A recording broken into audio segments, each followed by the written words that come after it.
Bonjour tout le monde, alors aujourd'hui présentation de la scie à onglet radial de marque Evolution, le modèle Black 255 Special Edition. Cette scie est indiquée pour des coupes de type multi-usage, c'est-à-dire que l'on peut couper aussi bien du bois que du métal. Elle est équipée d'un disque de 255 mm qui tourne à 2500 tours minute à l'aide d'un moteur de 2000 watts. Dans cette vidéo, nous allons réaliser le déballage de cette machine. Par la suite, on va regarder les différentes fonctionnalités de cette machine. Et on va également réaliser quelques petits tests pour voir comment elle fonctionne. Allez, c'est parti!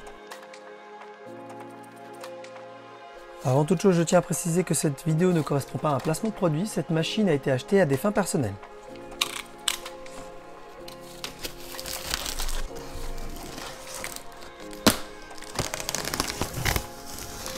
Alors voyons ce qu'il y a dans ce carton. Donc on y retrouve la notice d'utilisation. On y retrouve une lame supplémentaire. Normalement, il y en a une qui est déjà prémontée. Il y a le sac pour les poussières. Il y a également les deux rallonges latérales. Il y a la butée qui se fixe sur une des rallonges. On y retrouve aussi quelques accessoires et un serre-joint. Et enfin, on y retrouve la scie radiale. On va la sortir du carton. Ça pèse son poids. Donc la machine est déballée. Donc petit tour rapide du propriétaire. Là ici pour faire descendre la machine, il faut appuyer sur le bouton du bas, celui du haut étant celui qui allume le moteur. Donc là ça va ouvrir le carter de protection. Ici nous avons la partie pour régler l'angle de coupe. Donc là ici c'est réglé à 0. Ce qu'on va faire c'est qu'on va vérifier si les différents angles sont bons dès le départ. Il y a des crans, différents crans, donc là on utilise la poignée pour pouvoir changer de position. Donc là il y a un cran à 45, il y a un cran pour 30 degrés, il y a un cran pour 22 degrés et demi, un pour 15 et pour 0, et puis pareil de l'autre côté. Donc on va regarder si l'éclairage est bon à 0 degré, on va regarder aussi si c'est bon à 45 degrés, et on va regarder aussi si c'est bon, puisque la machine se règle aussi. Elle peut basculer sur le côté gauche pour faire une coupe d'onglet. Voilà. On va regarder aussi si le 45 degrés ici il est bon par rapport à l'indication.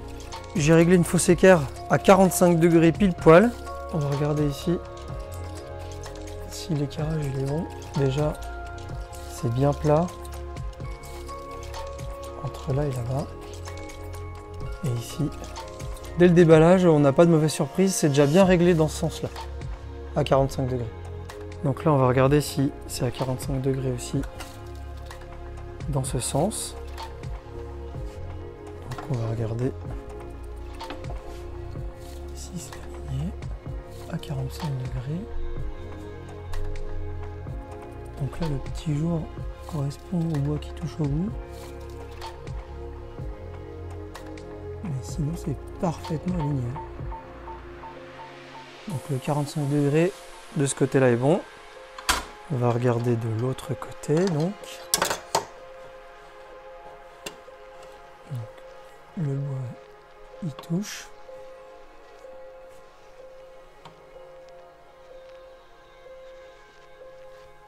Ah bah c'est plutôt bien, hein. C'est pile poil aligné.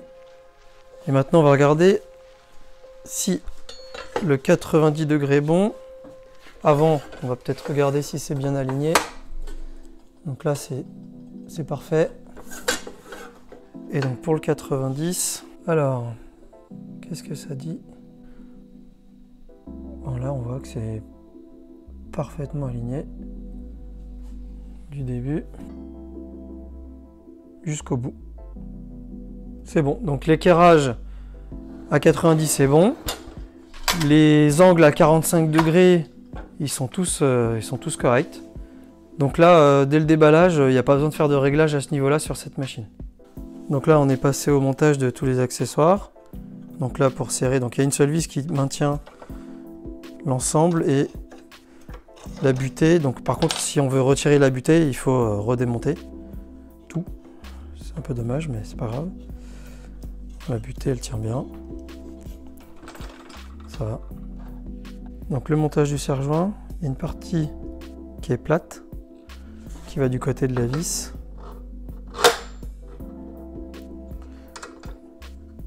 Voilà, tout simplement.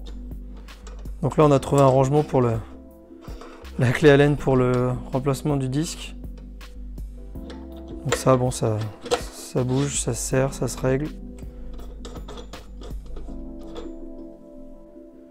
Donc cette partie-ci, la réglette supérieure, elle coulisse.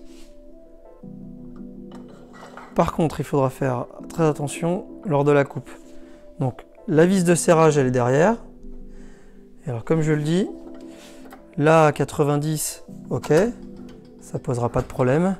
Par contre, si on commence à créer un angle vers la gauche, on va venir trancher, donc il va falloir la décaler en fonction pour éviter de l'abîmer. Donc ici, à l'arrière, on a cette molette qui permet de bloquer la coulisse de la machine.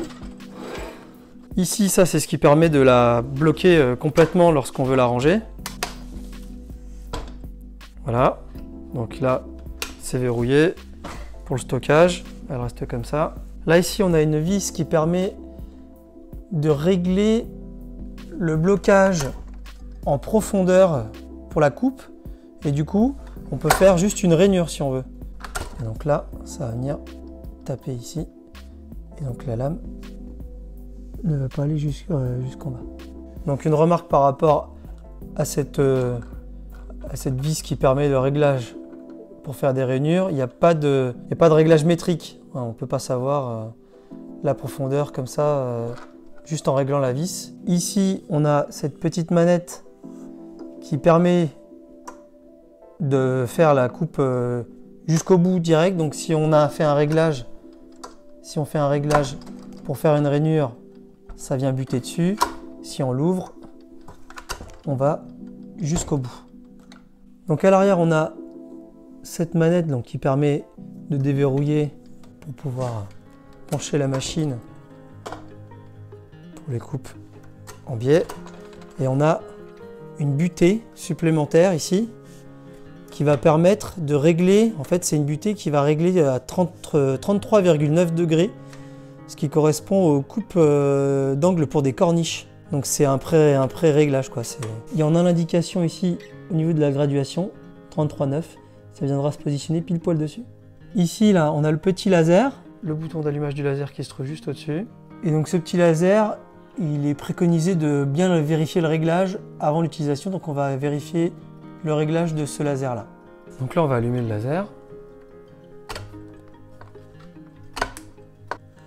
Donc on positionne son équerre. Voilà, on voit qu'il y a un réglage à faire. Il y a un décalage. Je vais bien le mettre jusqu'au bout. Donc là je suis au bout. Ouais. Il y a presque 2 mm de réglage à faire. Donc pour le réglage, on a les deux vis là. Si on les desserre, on peut faire coulisser le système de gauche à droite. Un peu comme ça aussi. Donc à mon avis, on va essayer de régler un petit peu comme ça. Mais ça va être compliqué.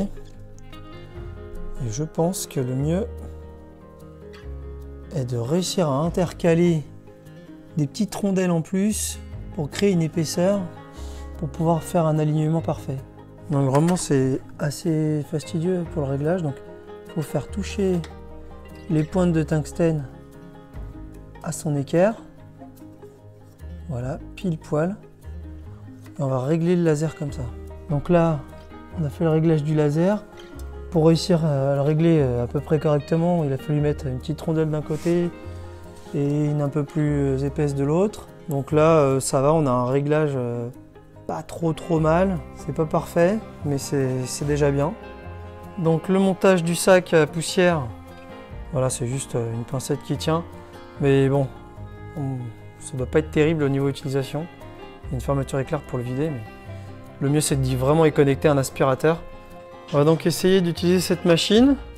On va d'abord couper un morceau de bois pour tester. Donc cette machine a un démarrage progressif.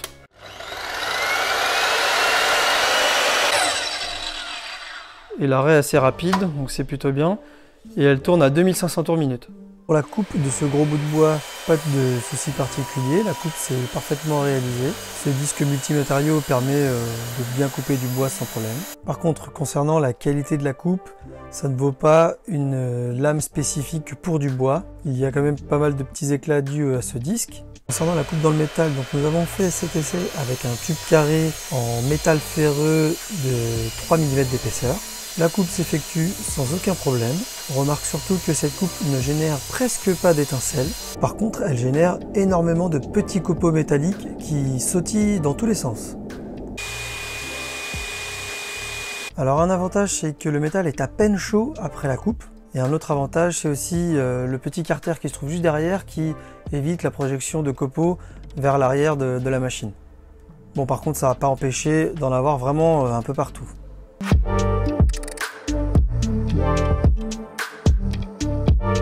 Donc voilà, concernant la présentation de cette machine, la scie à onglet radial Evolution Black 255 Special Edition. Cette machine, je la trouve particulièrement intéressante si on a l'occasion de couper plusieurs matériaux différents. Si vous avez des questions ou des remarques, n'hésitez pas à les indiquer en commentaire de cette vidéo.